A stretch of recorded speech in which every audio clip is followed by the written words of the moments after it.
인서와 하기시습지. 공자의 길을 따라. 제2편 차양과 지혜의 만남. 며칠이 지나도 한인서의 마음은 여전히 무언가에 이끌리고 있었다. 평소라면 집 근처 야산에서 나무를 뜯곤 했지만 오늘은 발걸음이 저절로 마을 뒤편 깊은 산자락으로 향했다. 그곳에는 오래된 기와집 한 채가 외따로 서 있었는데 마을 사람들은 그곳을 선생집이라 불렀다. 유일훈 선생. 그는 젊은 시절 서울에서 한학을 공부했다가 10여 년 전 이곳으로 내려와 은둔하듯 살고 있었다. 마을 사람들은 그를 존경하면서도 어딘지 모르게 거리를 두고 있었다. 너무 높은 학문에 빠져 세상사와는 동떨어진 사람이라고 여겼기 때문이다. 한인서는 그 집 앞을 지나며 문득 발길을 멈췄다. 대문 너머로 작은 마당이 보였는데 그곳에서 흰 수염의 노인이 나무 그늘 아래 앉아 책을 읽고 있었다. 그의 주변에는 고요한 평화가 흘러넘치고 있었다. 그것은 한인서가 늘 갈구하던 그런 종류의 평화였다. 그대는 무엇을 그렇게 헤매고 있는가? 갑자기 들려온 온화한 목소리에 한인서는 깜짝 놀랐다. 유일훈 선생이 언제부터인지 그녀를 바라보고 있었다. 그의 눈빛은 맑고 깊었다. 아, 죄송합니다. 그냥 지나가다가 섰다는 것은 마음이 이끌린 것이지. 들어오게나. 한인서는 망설였다. 하지만 선생의 눈빛에는 따뜻함이 있었고 그녀의 마음도 이상하게 그에게 끌렸다. 조심스럽게 대문을 열고 들어서니 마당 한편에 우물이 있었고 그 주변으로 각종 약초들이 심어져 있었다. 차 한잔 하겠는가? 선생은 책을 덮고 일어나더니 집 안으로 들어갔다. 곧이어 향긋한 차 냄새가 문틈 밖으로 흘러나왔다. 한인서는 나무 그늘 아래 놓인 평상에 앉아 기다렸다. 새소리와 바람소리만이 들리는 고요한 공간에서 그녀는 묘한 안정감을 느꼈다. 이 차는 내가 직접 만든 것이네. 산에서 나는 야생차를 따서 우린 것이지. 선생이 차를 들고 나와 그녀 앞에 놓았다. 한인서는 두 손으로 찻잔을 받아들었다. 차는 맑고 깨끗했으며 마실 때마다 온몸이 정화되는 느낌이었다. 선생님, 저는 요즘 자꾸 이상한 생각이 들어서. 한인서는 조심스럽게 말문을 열었다. 이상한 생각이라 함은?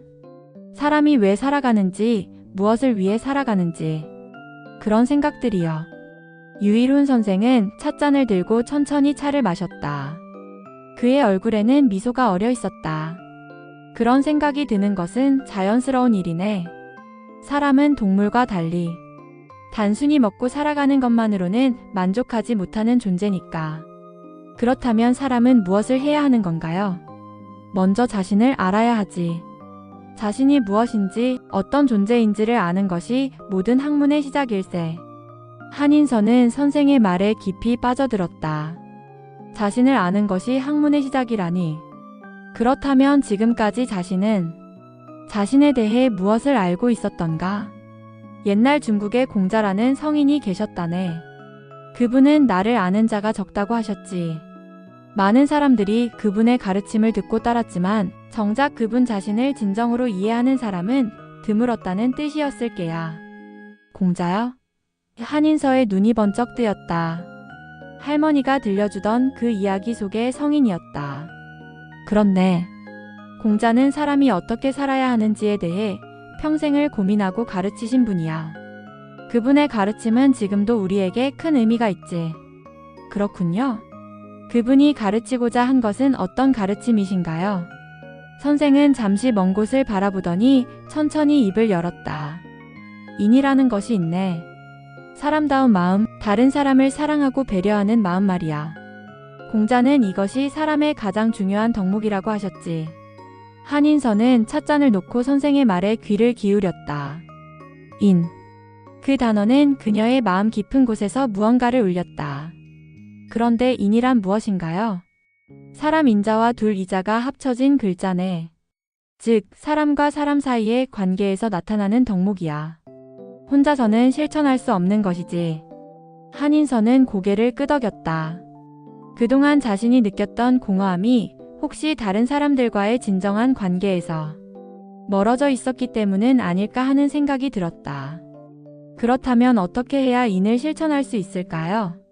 공자는 자기가 서고자 하면 남을 세워주고 자기가 통달하고자 하면 남을 통달하게 해주라고 하셨네. 이것이 인의 실천법이야. 선생의 말은 한인서의 마음에 깊이 새겨졌다. 자신만의 깨달음을 추구하는 것이 아니라 다른 사람과 함께 성장하고 발전하는 것이 진정한 인의 실천이라는 것이었다. 해가 서쪽으로 기울어가자 한인서는 일어날 채비를 했다. 오늘 하루만으로도 그녀의 마음에는 많은 변화가 일어났다. 무언가를 찾고 있었는데 그것이 바로 이런 것이었나 싶었다. 선생님, 다시 와도 될까요? 언제든지 오게나. 배우고자 하는 마음이 있는 사람은 언제나 환영이야. 집으로 돌아가는 길에 한인서는 하늘을 올려다보았다. 별들이 하나둘 나타나기 시작했다. 같은 별들이었지만 이제는 다르게 보였다. 그 별들도 제각각 자신의 자리에서 빛나고 있었다. 그리고 그 빛은 혼자만을 위한 것이 아니라 어둠 속에서 길을 찾는 모든 이들을 위한 것이었다. 그날 밤 한인서는 오랜만에 평안한 잠에 들었다. 그리고 꿈속에서 그녀는 많은 사람들과 함께 어떤 길을 걸어가고 있었다. 그 길 위에서 모든 이들이 서로를 도우며 함께 나아가고 있었다.